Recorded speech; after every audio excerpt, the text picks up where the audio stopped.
Hello again, I am Blunty, and this is a gaming laptop, a toy. Specifically, it's the MSI GL62M7REX. And while, quite honestly, it's not going to blow you away, it is a pleasantly capable and pleasant to use gaming laptop that you can snatch up for under $1,000. You can spend a bit more for the versions of this very same laptop that also have a fast SSD drive, but what I have here for testing is the base model with a single mechanical 7200 RPM 1TB drive. Driving it is a 7th gen Intel Core i7-7700 HQ 4-core 8-thread CPU and an NVIDIA GeForce GTX 1050 Ti GPU. 8GB of RAM, dual band Wi-Fi, and a decent 15.6-inch Full HD display. The I/O on offer is good too. An SD card reader, hooray, very handy to have, a USB 2 and 2 USB 3 ports, mini HDMI out, and a mini display port, Ethernet, headphone and mic of course, and a USB Type-C port. Battery life is, as you'd expect on a laptop like this these days, anywhere up to 4 hours of real-world use on a single charge.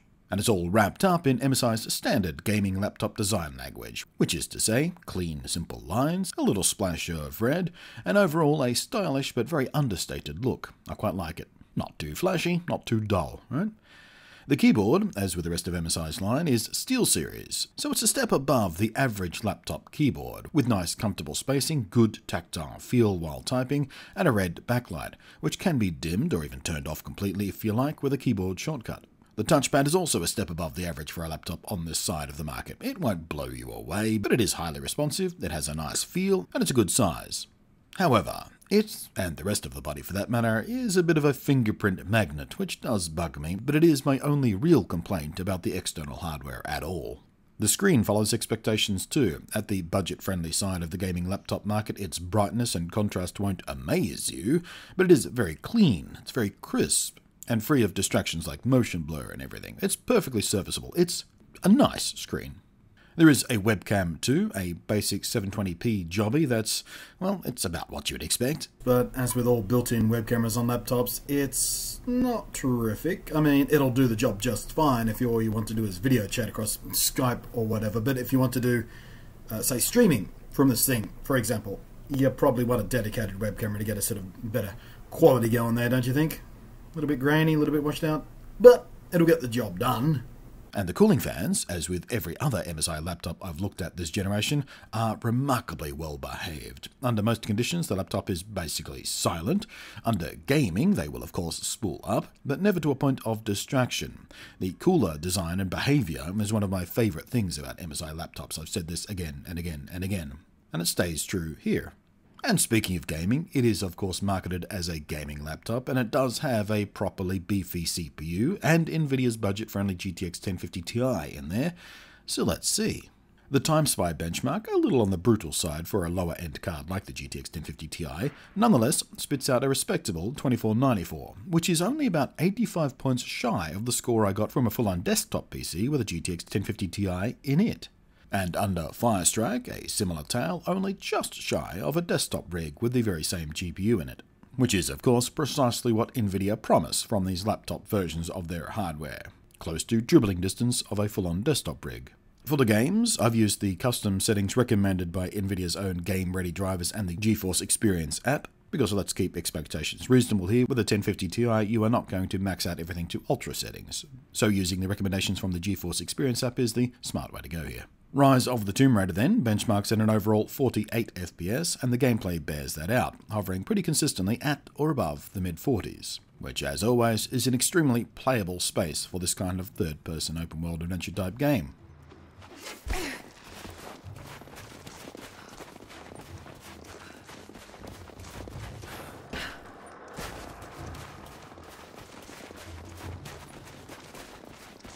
GTA 5 will occasionally go as low as the mid-50s, but for the most part it sits well above 60 frames per second. Now there's no G-Sync on this wallet-friendly model of course, but frame rates like this do still mean you can lock the frame rate down and get a superbly consistent experience on this 60Hz screen.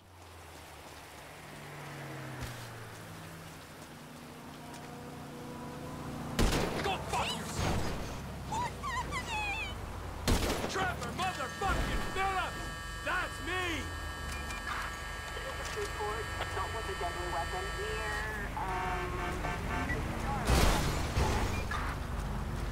Let's have some fun then! Overwatch repeats the story, delivering an excellent gaming experience right in line with what we've come to expect from the tiny but mighty 1050 Ti. It'll easily handle 1080p AAA gaming with very few meaningful compromises on the settings to get there. And, rather importantly, it does so while staying relatively quiet and cool.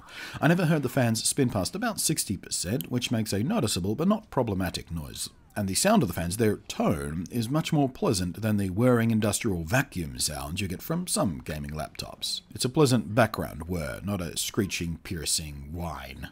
And that calm 60% fan speed was enough to keep the CPU and GPU both kept comfortably at about 75 degrees C, well under the thermal limit where throttling would be needed. So you get full performance, full time. This laptop, like many MSI gaming laptops, also has a dedicated hardware button which instantly maxes out the fans to 100%. So if noise isn't an issue, and you're kicking the ever-living hell out of it on a super maxed out workload or something, you can make sure that it stays well under that thermal limit too. Not something you probably use often, but it is kinda handy to be able to sort of one-touch max out the fans. Also, considering we've got a nice quad-core, hyper-threaded i7 CPU under the hood here too, I decided to try an OBS workload to see if this thing can do some service as a mobile streaming rig for me. Short answer is yes, it can. At a reasonable expectation of a 720p 60 frames per second stream encode, at Twitch's maximum bitrate of 6000 kilobits per second and OBS's default very fast CPU encoding setting, I got a nice clean and easy stream encode. CPU workload was well under control, no dropped frames, no significant impact on the game experience. Now, of course, a 1080p screen doesn't give you a lot of real estate for a multitasking workload like this, but it can work, and I have streamed like this many times before. And of course, with a mini HDMI and mini DisplayPort, if you're setting up somewhere with a second monitor or even a TV, you can sort out a more comfortable dual or even triple screen workspace very easily. So the story is this: you get a fairly compact and light gaming PC capable of a streaming workload from a brand I trust, and all for under $1,000? Dude, easy. There's power enough here also for things like Elgato HD60S for 60 frames per second capture from a console. The i7's hyperthreading also makes this a practical laptop for editing videos on. So while for me, it's going to become a mobile option for streaming, capture and gaming, if you are trying to keep the budget under 4 numbers and looking at it as your main PC, even for content production for YouTube or whatever, it can certainly get that job done well enough. If it is going to be your main rig, I would suggest stretching the budget just a little bit further for one of the options with an SSD, as the cheapest mechanical hard drive only option, like I have here, will make everyday things feel a little bit less snappy. Loading a program takes a little bit longer than I'm used to, for example. Seems it's been a while since I have used a rig where Windows isn't on an SSD. So it's pretty noticeable. I mean, it's nothing I can't cope with, but it bears mentioning. But yeah, the MSI GL62M7REX. It's not earth-shattering, it's not supposed to be, but it's a very serviceable rig, a good bet for a decent 1080p gaming laptop that's fairly kind on the old wallet. Thanks for watching, I am Blunty, and I will catch you next time.